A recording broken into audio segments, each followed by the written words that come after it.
had a buddy named Ezra Roper who was helping me through this whole entrepreneurial. That was my first startup. That was the first thing that I'd ever really done. I had done like a t-shirt brand, and I had done like a little bit of like marketing consulting for people, but nothing serious.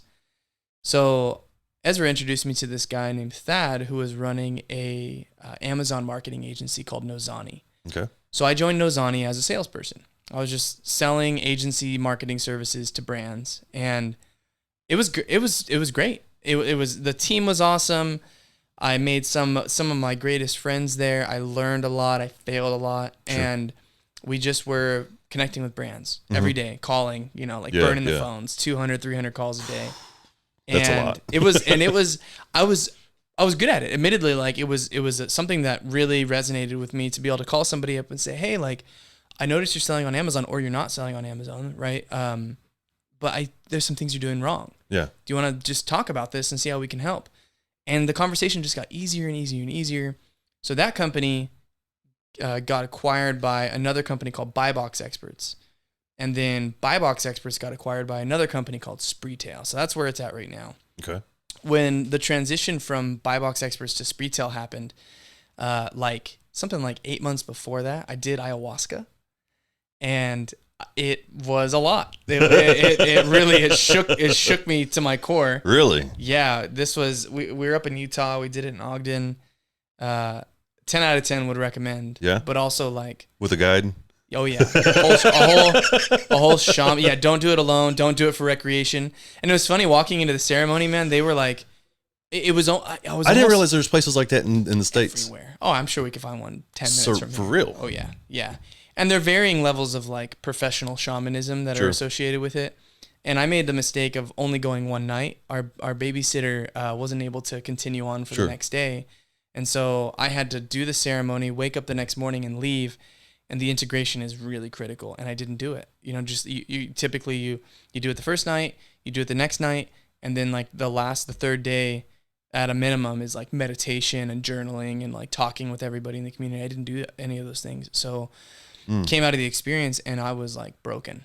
It really, I completely lost touch with reality. I kept looking at my wife like, I feel like I'm still in the trip. Like it was so vivid. You just live like 100 lifetimes. And so do you think that you wouldn't feel like that if you did all 3 days? I don't know. People are typically, you look at like Machine Gun Kelly talking about ayahuasca recently.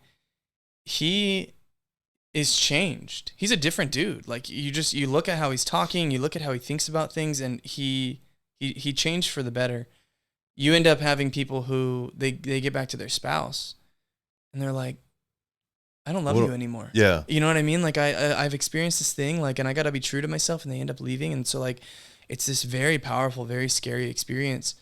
And you're completely like at the mercy of your mind and the universe. Like you're throwing up and like, and there's like, you hear people crying and moaning and throwing up. And and too, where you're at in your life, I could imagine is going to dictate how your journey is too, Yeah. If, set and setting, right? So if things are hard, you're going to like, I re-experienced the trauma of the NICU, re-experienced the trauma of our son having like 100 seizures a day for the first 6 months of his life. Like just feeling all those feelings and then like imagining every worst case scenario. And then a huge portion of it, it's like 6.5 hours long. You're just in this soup, this torrential soup of the mind. And it's just colors and sensations. And you just like, you feel like you're going to be there forever. So it was a lot. It was a lot. Would I do it again? Well, coming out of the ceremony, everybody, all my friends, my wife, they said, screw that. Like, you're not going back to that. You were a completely different person. So did your wife do it with you? No. So were you the only one that, so when you say the other people at the ceremony? There's 25 people there with shamans and helpers. So how many people were doing ayahuasca? 25, yeah. So your wife wasn't? No. So but what I'm getting at is it sounded like your wife was there with you. So No, it was just me. I showed up alone, dressed in white, having fasted for like I had to like eat only, like potatoes and drink water for like a month. And then I had to be fasting when I got there. It was real. They were like, and it was, I was like so surprised at how religious they were about it.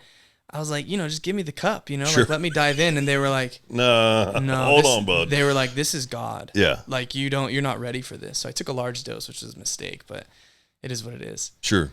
So anyways, I'm at Buy Box Experts, and I do the ayahuasca, and like a month passes, and the original guy who I talked to, Thad, he was like, you're not in it. You're not into this. Like, you're not here. Mm-hmm. And I think, I was a top performer, hands down. Mm-hmm. Had been for 2.5 years, like, you know, doubled, tripled their business, and was consistent, just closing deals.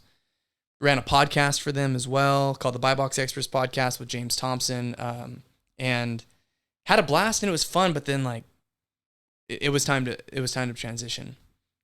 So they set me up so that I could move. I was living in Utah at the time in American Fork, and moved down here to Schertz, bought a house, and during all this time, right now I'm deep in Amazon. I've been doing this for 6 years.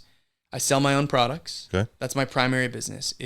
I have a seller account, Turnstone Products. It's not a brand, it's just a seller.